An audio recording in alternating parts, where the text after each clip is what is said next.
حرم الله إلا بالحق ذلكم وصاكم به لعلكم تعقلون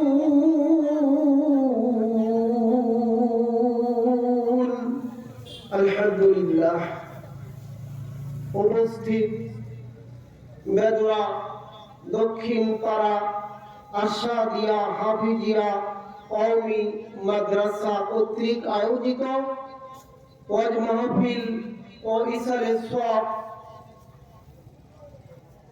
কর্তৃক আয়োজিত আজকের তাফসীরুল কোরআন মাহফিলের মধ্যমণি নয়নমণি সম্মানিত সভাপতি সাহেব, প্রধান অতিথি, বরণ্য অতিথি, বিশেষ অতিথি, প্রধান বক্তা, দ্বিতীয় বক্তা সহ আমার সামনে অভিষ্ট এলাকার দিনদার পরহেজগার মুমিন মুত্তাকি ভাই ও বোনেরা, আমরা সর্বপ্রথম মহান আল্লাহ পাকের পবিত্র দরবারে লক্ষ কোটি শুকরিয়া ও প্রশংসা জ্ঞাপন করছি যে মহান আল্লাহ তাবারক তাআলার অশেষ মেহেরবানিতে সারাদিন অক্লান্ত হাড় ভাঙা খাটনি পরিশ্রম করবার পর আজকের এই মাহফিলে আসতে পেরেছি, বসতে পেরেছি কোরআন ও হাদিসের কথা শোনার জন্য।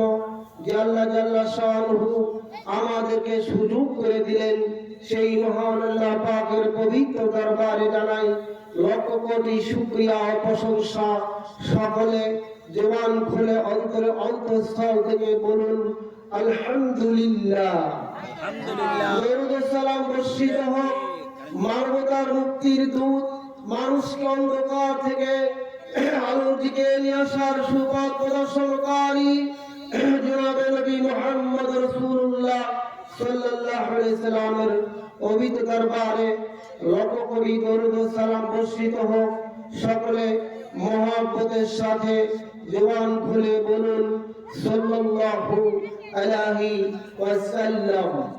সম্মানিত দ্বীনি ভাইরা, আমি সংক্ষিপ্ত খুতবার আলোকে সূরাতুল আনআম 151 অর্থাৎ 151 নম্বর আয়াতে যে আয়াত তেলাওয়াত করেছি, এই আয়াতের মধ্যে আল্লাহ পাক কি বললেন?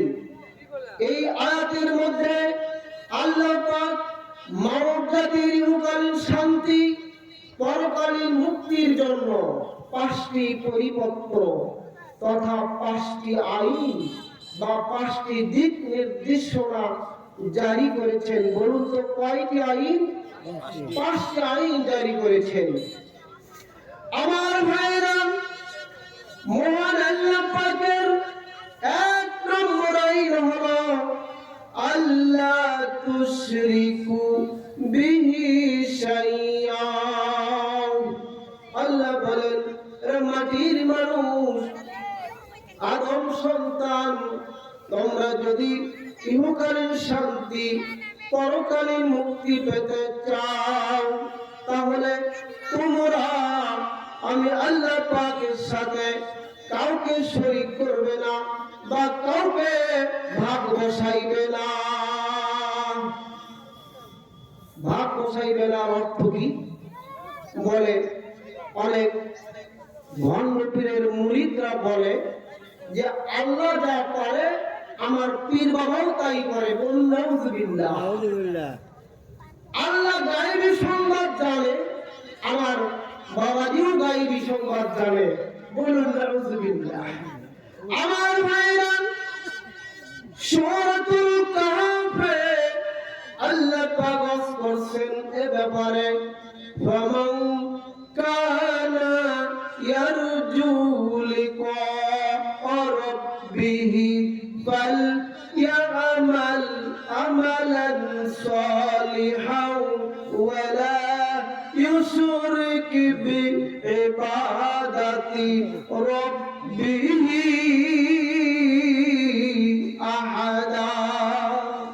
আল্লাহ বলেন, রে মাটির মানুষ, আদম সন্তান, তোমরা যদি হাসরের ময়দানে কিয়ামতের দিন মুসিবতের সময় তথা বিচারের দিনে আমি আল্লাহ পাকের দিদার পেতে চাও, সাক্ষাৎ পেতে চাও, তাহলে তোমরা বেশি বেশি করে নেক আমল করবে, ভালো কাজ করবে।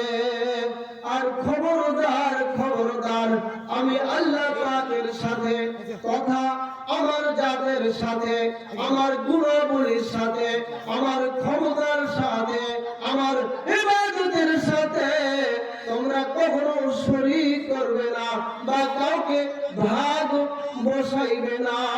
তাহলে আমি আল্লাহ পাক বড় খুশি হইয়া, সন্তুষ্ট হইয়া, আমি আল্লাহ পাক হাসরের ময়দানে বিচারের সময়, বিচারের দিনে আমি তোমাদের সঙ্গে দেখা করব, কথা বলবো, রহমতের দৃষ্টিতে তোমাদেরকে তাকাবো, তোমাদের সাথে মত বিনিময় করব।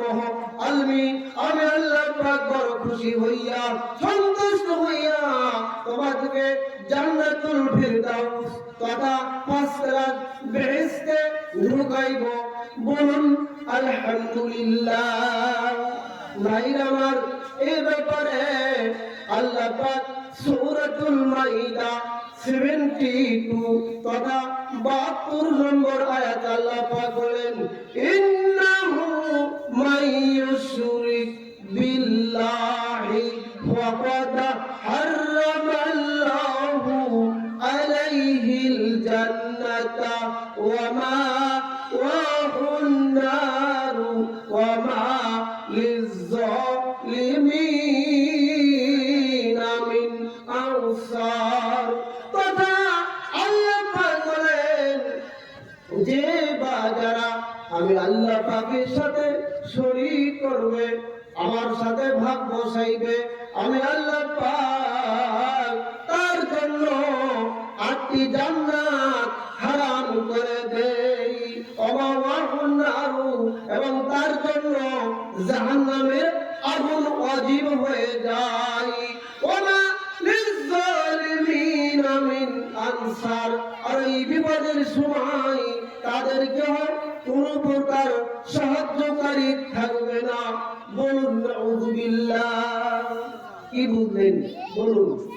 বোঝা গেল, যে জানা গেল যে আমার আপনার জীবনে বা আমার আপনার আমলনামায় যদি শিরক গুনাহ থাকে, ভাই ভালো করে বুঝেন, শিরক গুনাহ যদি থাকে তাহলে 8টি জান্নাত, জান্নাতের নাম বলতে পারবেন?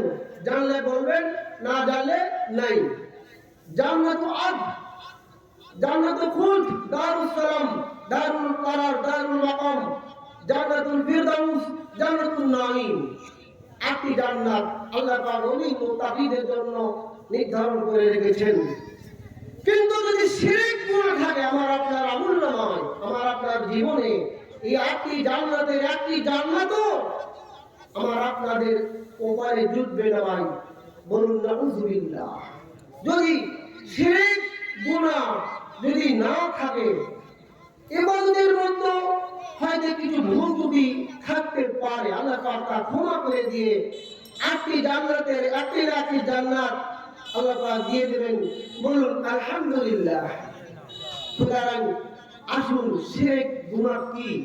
অনেক অসংখ্য শিরক গুনাহ, কতিপয় কয়েকটি শিরকির প্রচলন আমি আপনাদের খেদমতে তুলে ধরতে চাই।